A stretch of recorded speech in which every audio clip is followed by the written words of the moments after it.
A Monster Calls by Patrick Ness. Grandma's house. 5 days. The monster hadn't come for 5 days. Maybe it didn't know where his grandma lived, or maybe it was just too far to come. She didn't have much of a garden anyway, even though her house was way bigger than Connor and his mum's. She'd crammed her back garden with sheds and a stone pond and a wood-panelled office she'd had installed across the back half, where she did most of her estate agent work, a job so boring Connor never listened past the first sentence of her description of it. Everything else was just brick, paths and flowers in pots. No room for a tree at all. It didn't even have grass. "Don't stand there gawping, young man," his grandma said, leaning out of the back door and hooking in an earring. "Your dad'll be here soon, and I'm going to see your mum." "I wasn't gawping," Connor said. "What's that got to do with the price of milk? Come inside."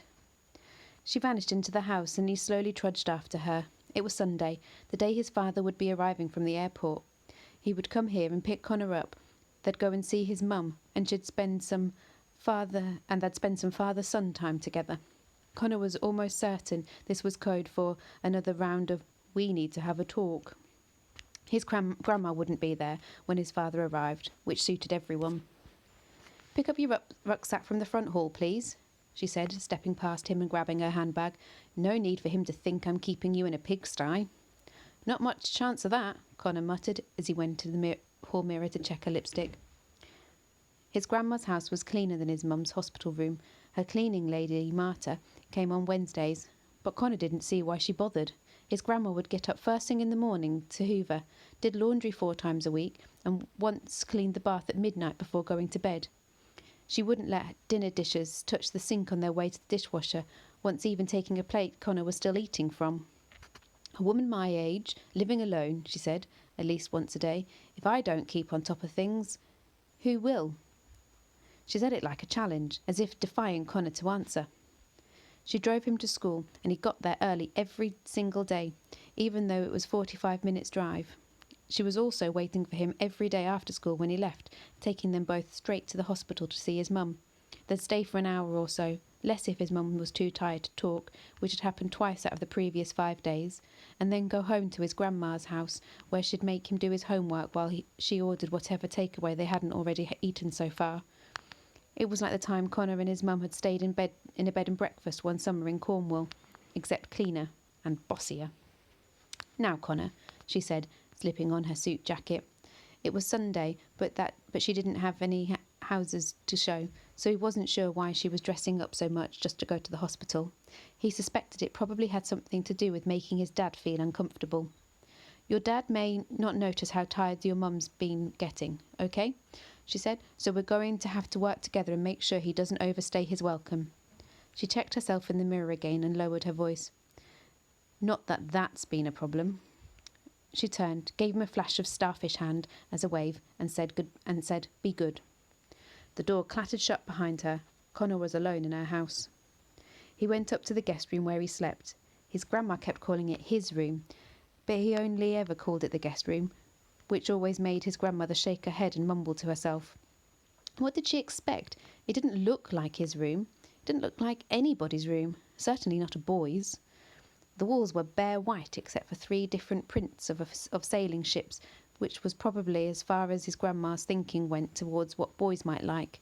The sheets and duvet covers were bright, blinding white too, and the only other piece of furniture was an oak cabinet big enough to have lunch in. It would have been any room in any home on any planet anywhere. He didn't even like being in it, not even to get away from his grandma. He'd only come up now to get a book since his grandma had forbidden handheld computer games from her house. He fished one out of his bag and made to leave, glancing out of the window to the back garden as he went. Still just stone paths and sheds and the office. Nothing looking back at him at all. The sitting room was one of those sitting rooms where no one ever actually sat.